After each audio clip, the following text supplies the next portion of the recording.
Assambleya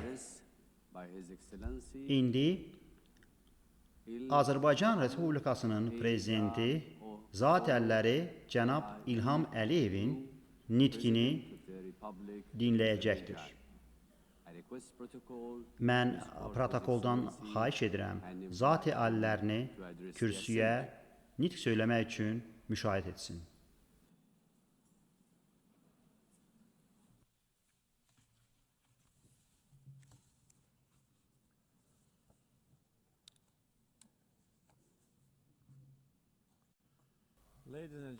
Xanımlar və cənablar, uzun illər ərzində mən bu kürsüdən Azərbaycana qarşı törədilmiş təcavüz, işğal və ədalətsizlik faciələri barədə danışmışam.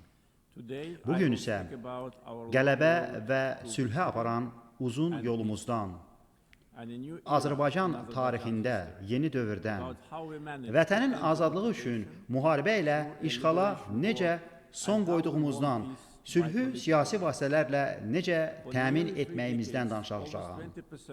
30 ilə yaxın müddətdə Azərbaycanın suveren ərazisinin təqribən 20% Ermənistanın hərbi işğalı altında qaldı. Ermənistanın həyata keçirdiyi etnik təmizləmə siyasəti və hərbi cinayətlər nəticəsində 1 milyon Azərbaycanlı öz yurt yuvasından dərgin salındı. Onların fundamental insan hüquqları kobud şəkildə pozuldu.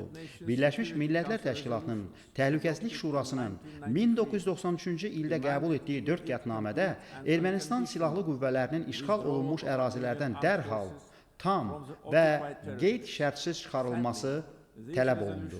Təəssüf ki, bu qətnamələr heç vaxt icra olunmadı. Ermənistan beynəlxalq ictimaiyyət tərəfindən heç bir sanksiyaya məruz qalmadığı üçün qətnamələrə nümayişkaranə şəkildə məhəl qoymadı. 1992-ci ildə münaqişənin həlli üçün təsis edilmiş ATƏT-in Minsk qrupu isə öz missiyasını yerinə yetirə bilmədi.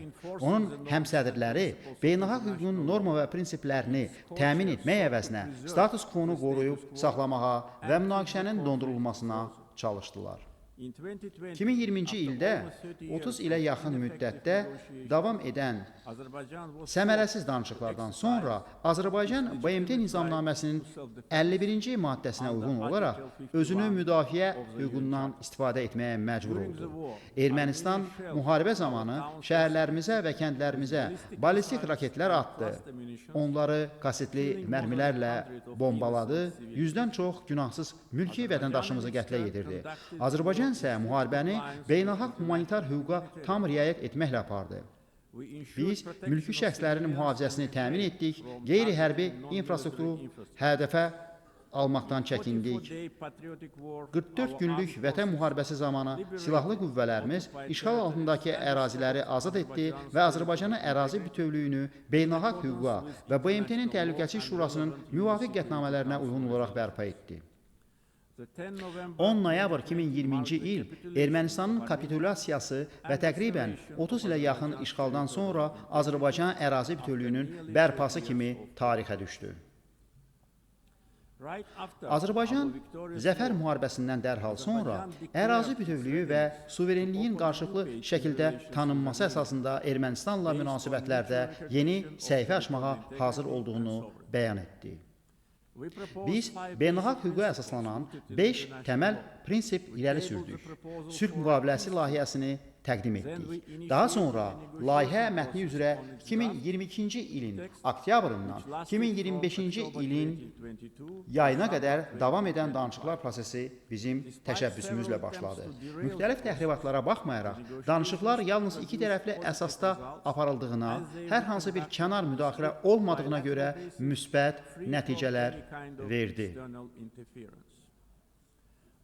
Bu ilin avqustun 8-də Vaşinqtonda, Ağ Evdə, ABŞ, Azərbaycan və Ermənistan liderlərinin iştirakı ilə Azərbaycan və Ermənistan Xarici İşlər Nazirləri sülh müqaviləsi mətnini parafladılar.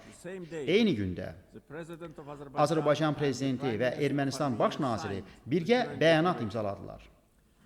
ABŞ Prezidenti Donald Trump da buna şahid qismində imza atdı.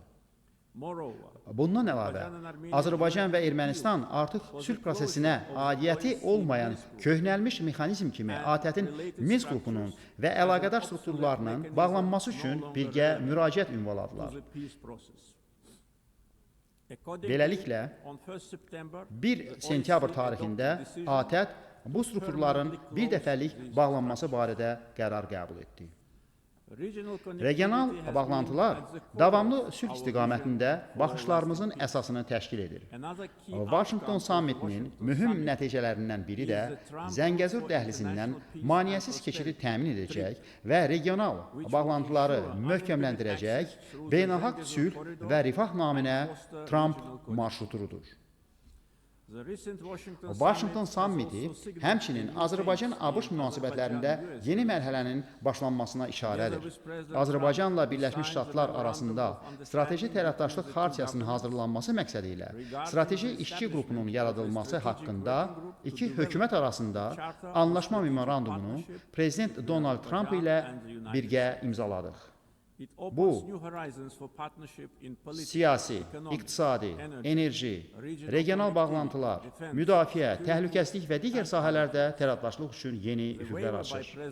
Eyni zamanda Prezident Trump'ın 1992-ci ildə azadlığa dəstək aktına 907-ci düzəliş şəklində Azərbaycana qarşı tətbiq olunmuş sanksiyaların icrasını dayandırması qərarı da tarixi addımdır.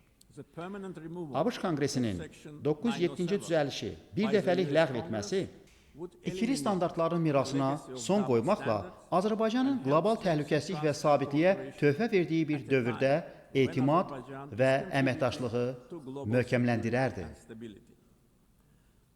Ümumilikdə, avqust ayında ABŞ-a səfərim zamanı əldə edilmiş razılaşmalar tarixi əhəmiyyət daşıyır. Azərbaycan-ABŞ münasibətlərində yeni səhifə açdığına, münasibətləri strateji tərəfdaşlıq səviyyəsinə yüksəltmək qərarına və Azərbaycan ilə Ermənistan arasında sülh prosesinə dəstəyinə görə ABŞ prezidenti Donald Trumpa təşəkkür edirəm.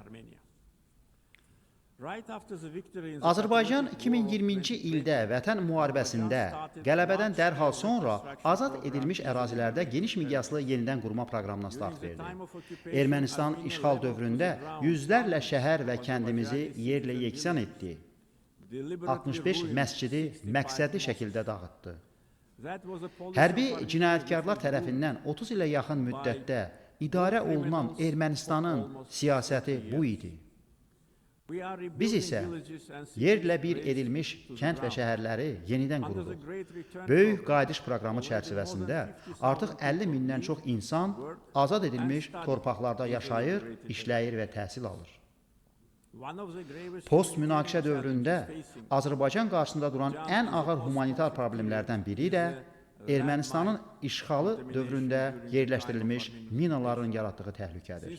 2020-ci ilin noyabrından bu günədək 400-dən artıq Azərbaycanlı mülki şəxs və hərbçilər mina partlayışları nəticəsində həlak olub və ya ağır yaralanıb. Bu geniş mina təhdidi köçkünlərin təhlükəsiz qayıdışına və bərpa layihələrinin həyata keçirilməsinə əngəl törədir. Eynilə, 90-cı illərin əvvəllərindən etibarən Ermənistanın təcavüzə və işğalı zamanı itkin düşmüş 4000-ə yaxın Azərbaycanlının faciəli taleyi xüsusi diqqət və tədbir görülməsini tələb edir. Xanımlar və cənablar, qlobal çağırışlara gəldikdə biz inanırıq ki, cavab tədbirləri inklüziv, ədalətli və ümumbəşəri olmalıdır. Bir çox təşəbbüslərlə Azərbaycan dayanıqlı həll variantların təşviqinə aydın sadiqliyini göstərdi. Ötən ilin iqlim fəaliyyəti, yaşıl keçid və maliyyəyə ədalətli çıxış məsələlərində mühüm nəticələr əldə olunmuş COP29-a ev sahibliyi etməkdən Azərbaycan qürur duydu. COP29-un ev sahibi kimi bütün tərəflərin, xüsusən də inkişaf etməkdə olan ölkələrin səslərinin eşidilməsini təmin etməklə iddialı və tarazlı nəticələrə yönəlmiş danışıqlara rəhbərlik etdik. COP29-da qəbul edilmiş Bakı maliyyə hədəfi kimi də tanınan yeni kollektiv kəmiyyət hədəfi qlobal iqlim maliyyəsində tarixi mərhələdir. Bu öhdəlik 2035-ci ilə qədər inkişaf etmiş ölkələrin dövlət mənbələrindən inkişaf etməkdə olan ölkələrə illik 100 milyard ABŞ dolları məbləğində ilkin iqlim maliyyələşdirmə hədəfini hər il ən azı 300 milyard ABŞ dollarına çatdırmağı nəzərdə tutur. Azərbaycan həmçinin Paris sazişinin 6-cı maddəsinə uyğun olaraq karbon bazarları üçün uzun müddətdir gözlənilən çərçivəni uğurla yekunlaşdıraraq Paris sazişinin qəbulundan 9 il sonra onun tam fəaliyyətə başlamasını təmin etdi. İqlim dəyişikliyinə məruz qalan həssas icmalara vacib dəstək verən itki və zərərlərə cavab fondunun tam fəaliyyət göstərməsi üçün COP29-da bir neçə əsas saziş imzalandı. Yaşıl keçidə ciddi şəkildə sadiq qalmaqla yanaşı, qarşımızda real olmayan hədəflər qoymamalıyıq. Dünya bugün və yaxın gələcəkdə mədən yanacaqları olmadan yaşaya bilməz. Enerji təhlükəsizliyi, sülh, regional bağlantılar və iqtisadi inkişafla əlaqəlidir. Azərbaycan bu məqsədlərin qlobal səviyyədə irəlilənməsində fəal rol oynamaqda davam edir. Azərbaycan bir çox ölkələrin enerji təhlükəsizliyinin təmin edilməsində özünü etibarlı və əvəz olunmaz tərəfdaş kimi təsdiqləyib. Şaxələndirilmiş neft və qaz kəmərləri vasitəsilə Xəzər regionunun beynəlxalq bazarlara birləşdirilməsində strateji rol oynayırıq. Hazırda biz 14 ölkəyə təbii qaz ixrac edirik. Bununla Azərbaycan boru kəməri vasitəsilə qaz təmin edən ölkələrin sırasında dünyada birinci yer tutur. Bu, Avropada və onun hüdudlarından kənarda enerji təhlükəsizliyinin təmin edilməsində və təchizat marşrutlarının şaxələndirilməsində bizim strateji rolumuzu əks etdirir. Bundan əlavə, son vaxtlar Azərbaycan və Suriya enerji təchizatı, infrastrukturun inkişafı və münaqişədən sonra yenidən qurma işlərinə diqqət yetirərək iki tərəfli tərəfdaşlığı gücləndiriblər. Bu ilin avqust ayından Azərbaycan Türkiyə üzərindən Suriyaya təbii qaz tədarük etməyə başlayıb və bununla da ölkənin elektrik enerjisi çatışmazlığını əhəmiyyətli dərəcədə azaldıb. Azərbaycan həmçinin günəş, külək və su elektrik enerjisi kimi bərpa olunan enerji mənbələrinə böyük sərmayələr cəlb edir. 2030-cu ilə qədər enerji istehsalımızın təxminən 40%-i bərpa olunan mənbələr hesabına təmin olunacaq. Şərq, qərb və şimal-cənub dəhlizləri kimi bağlantı layihələri ölkəmizdən keçir. 2022-ci ildən bəri orta dəhlizlə yük daşımalarında təqribən 90% artımın şahidi olmuşuq. Dəhliz boyu tranzit müddətləri əhəmiyyətli dərəcədə azalıb. Xəzərin ən böyük ticarət donanması yaxın illərdə gücü ildə 25 milyon tona çatacaq Ələt Beynəlxalq Ticarət Limanı Bakı-Tbilisi-Qars dəmir yolu, 9 Beynəlxalq Hava Limanı, regionun ən böyük yük daşıma aviaşirkəti və digər amillər Azərbaycanı beynəlxalq nəqliyyat qovşaqlarından birinə çevirib.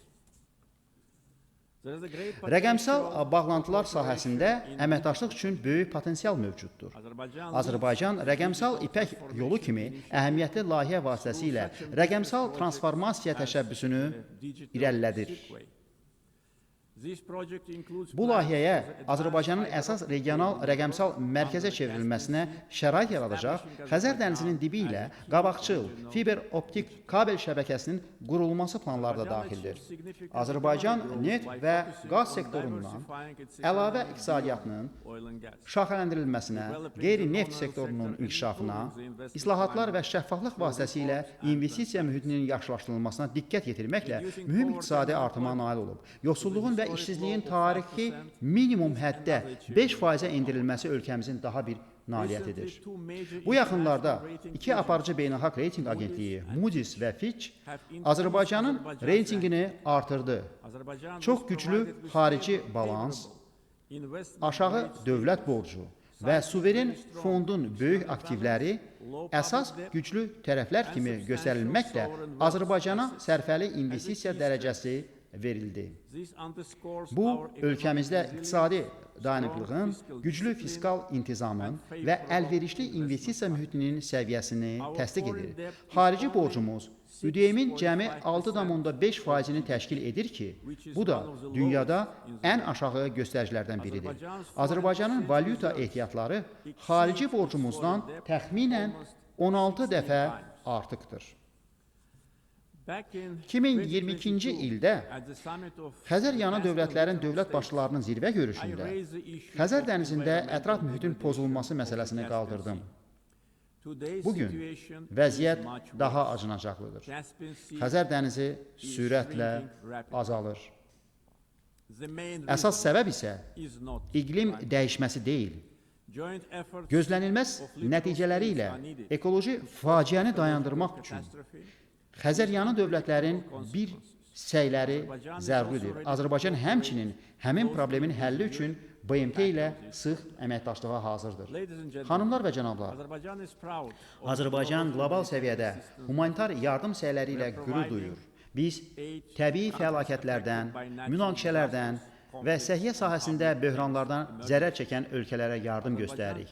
Azərbaycan COVID-19 pandemiyasına qarşı cavab tədbirləri istiqamətində 80-dən çox ölkəyə qorucu avadanlıqlar, tibbi cihazlar və vaksinlər ianə edib və maliyyələşdirib. Azerbaijan has entered into Azərbaycan yeni bir dövrə qədəm qoyub. Biz həm müharibəni utduq, həm sülhü qazandıq. İşğala son qoyduq və bərpa işlərinə başladıq. Ədalət zəfər çaldı. Suverenlik möhkəmləndi və sülh de facto təmin olundu. Biz bu müsbət təcrübəmizi paylaşmağa hazırıq. Son illərdə əldə etdiyimiz nailiyyətlər yalnız Azərbaycanın qələbəsi və uğuru deyil. Bu həm də beynəlxalq hüququn sonda mütləq üstünlük təşkil etməsinin sübutudur. Bizim baxışlarımız aydındır. Bunlar beynəlxalq hüquqa əsaslanan sülh və inkişaf, dövlətlərin daxili işlərinə qarışmama, qarşılıqlı hörmət və əməkdaşlıqdır. Gəlin birlikdə ikili standartların aradan qalxdığı, ədalətin selektiv olmadığı, qanunun aliyinə hörmət edildiyi, sülhün təkcə sözlərlə deyil, əməli işlərlə təmin olunduğu bir dünya quraq. Təşəkkür edirəm.